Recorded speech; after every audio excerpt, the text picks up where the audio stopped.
And lack of ethical leadership, low economic growth and insecurity continue to threaten South Africa's future, according to the new Indlulamithi South Africa Scenarios for 2035, which is set to be launched in October this year. South Africa and the rest of the world have felt the devastating impact of the COVID-19 pandemic, the climate change and geopolitical conflict, such as the Russia-Ukraine war.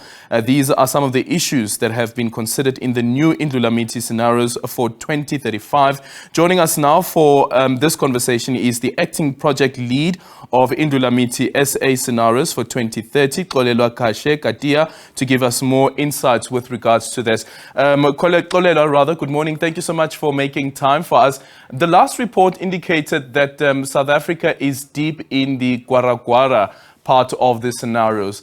Does this report that was going to be launched in October still give us a similar indication, or have things become worse?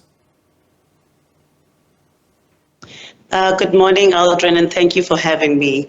You asked such a critical question because what we've been battling with as the Indlulamithi SA scenario is to actually find continuity with the previous scenarios, which is the Indlulamithi 2030 scenarios with the Gwara nation that we are in, which is the scenario that we are deeply in at the moment, and two others being Naila Walk and also Isibujwa.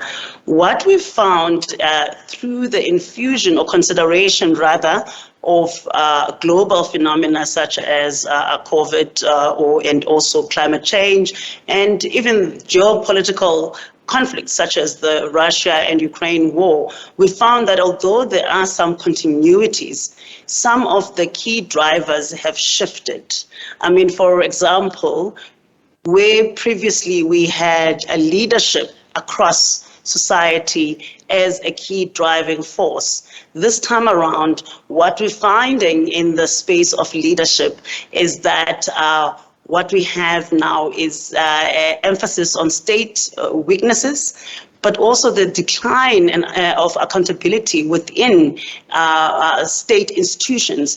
And you will recall in the previous scenarios, even though there was an issue with leadership, whether it's within the state or business or civil society, there was still this trust in state institutions, especially those that are informed by our constitution. However, in these new scenarios, which have extended the horizon to 2035, we find that there's a special focus on those democratic institutions, but also the lack of accountability and the lack of activism within the business sector, which then undermines efforts towards the greater good.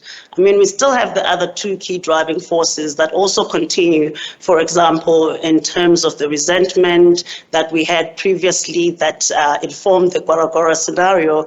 What we have this time around is this area that we are also still unpacking, which speaks to internal and external security threats.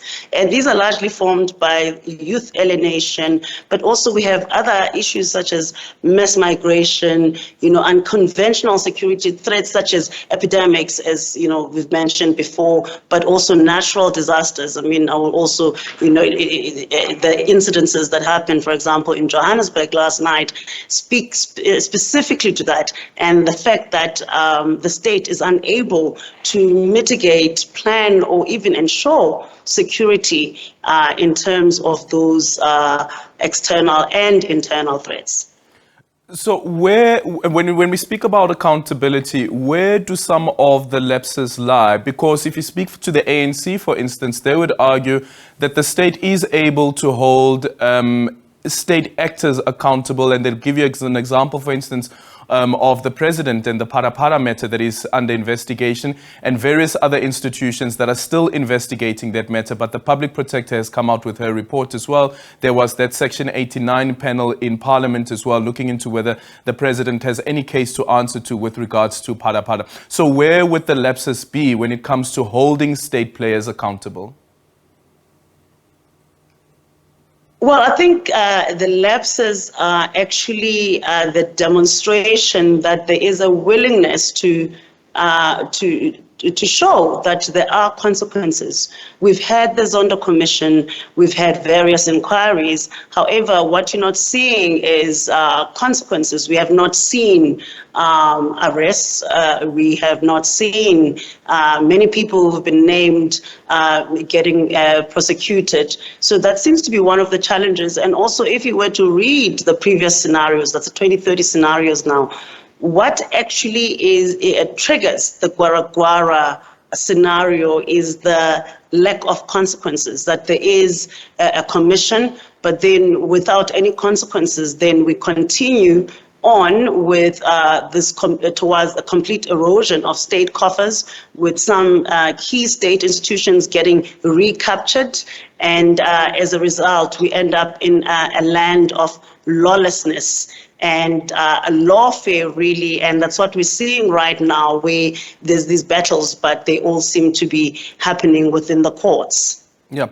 And then on the issue around electricity, which has now become a big issue in the country, of course, load shedding, there's another part to it where you find that, for instance, Eskom switching off electricity in areas like Soweto. And I think it was the UJ that came up with a report where they call it energy racism, because where Eskom speaks about their critical infrastructure being damaged as well because of illegal connection to electricity. However, though, the impact of that is that in the majority, it seems to be black people who are affected the most. Does the report look into the quality of life that has been impacted by load shedding and decisions that are being taken by institutions like Eskom? Now, Adrian, you will remember that we are the most unequal country in the world. So the way in which we experience many things, including the services that the state provides, we experience those in an unequal manner. I mean, I will go back to the pandemic, how that was experienced, the responses to that. But now when you look at the energy security issue that we're facing, you're finding that those who are poor, first of all, they get impacted on more. There are reports that in the townships there's rolling blackouts as opposed to the suburbs, which are the enclaves in the language of Indlulamithi Scenarios. But also, if you look at ways through which citizens protect themselves or insulate themselves rather from these challenges, it's also experienced in an unequal manner. So if you are privileged, you are able to get off the grid. However, if you are part of the majority, which is poor, then you are unable to, and you are completely dependent on the state, which also, includes other dynamics that speaks to the economy as well. How we are still not realizing opportunities that we can take advantage of in terms of the just transition to a low carbon economy. We've got the highest carbon footprint, but then you see geopolitical issues emerging even within that space. Although we have signed agreements, we've agreed to abide to the principles of the Paris Agreement. We're supposed to be reducing our carbon footprint, but as a result of the conflict in Ukraine and Russia, we're seeing an increased demand of our coal in South Africa, which now has also had a major impact, especially in terms of some of our major routes. We've seen trucks that are getting burned, and if you look closely into that space, it's usually those trucks that carry coal towards the ports, so that coal can be then moved to Europe, which then brings about inequality on a global scale in terms of who is the driver of even this just transition that we are trying to work towards as a country. I mean, others argue that, well, if you do have this coal that is endemic in our country, why do we have to be a follower when Europe is undermining the very principles of reduction of the carbon footprints? But also we've got other opportunities in the platinum space that we still have to explore. But without a capable state and strong leadership, we will not be able to realize those opportunities. Yeah, thank you so much for your time. Acting Project Lead of Indlulamithi SA Scenarios for 2035, Xolelwa Kashe-Katiya, as she indicated that report will be launched in October.